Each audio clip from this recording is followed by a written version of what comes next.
Welcome to On the Pen. We're going to give you an update.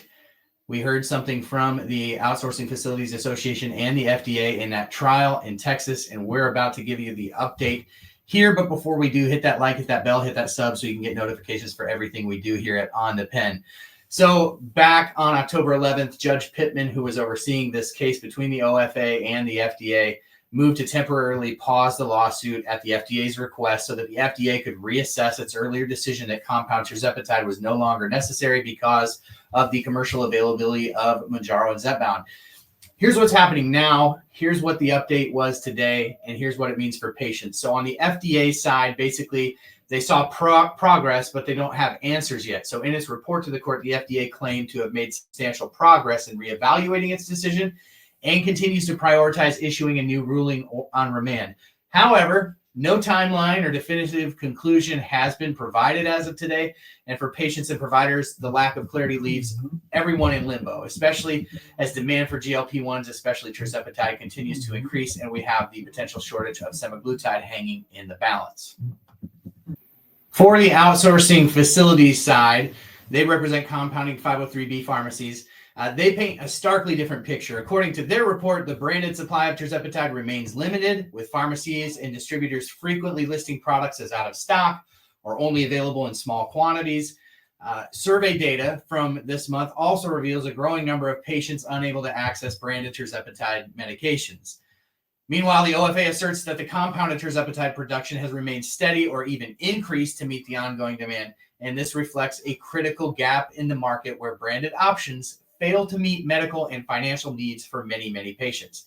So the joint agreement, and this is sort of the bottom line of what happens now, both parties agreed to keep the case on pause, right? A stay, while the FDA works through its remand process. The next update is expected no later than December 19th, 2024, or within 7 days of the FDA essentially issuing a decision if they do that between now and then.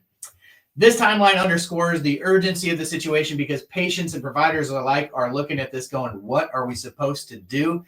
So some relief definitely today in the decision, but ultimately more waiting, right? And we'll be watching this closely. So for patients, we kind of go back to the same three options that have been on the table for today, basically. So for now, we have the potential for them to reinstate tirzepatide on the shortage list, which would allow status quo and compounding.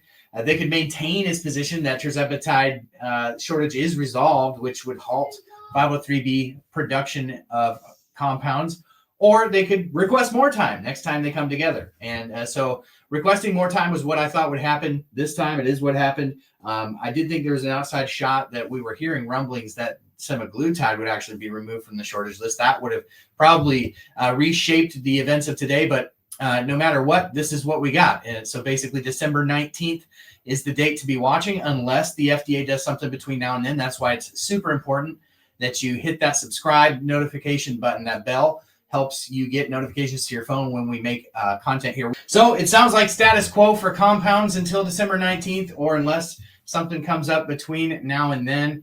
That means 503B, 503As will continue to compound. That does not mean that Eli Lilly won't continue to see this medication as off shortage, send out cease and desist letters. They definitely won't be quiet during this process. So it'll be interesting to see how this all shakes out. There'll still be a bit of uncertainty, but at least for the time being, there should be some options out there available for those of you relying on compound tirzepatide. We're also watching closely what could happen with semaglutide, so stay tuned to that as well. Thank you for being here. Thank you for being the best part of the channel. Of course, tonight On the Pen Live happens at 9 p.m. Central Time. Our friend Allie G from Fit Flavor Fun is joining us for a delightful conversation. You don't want to miss this.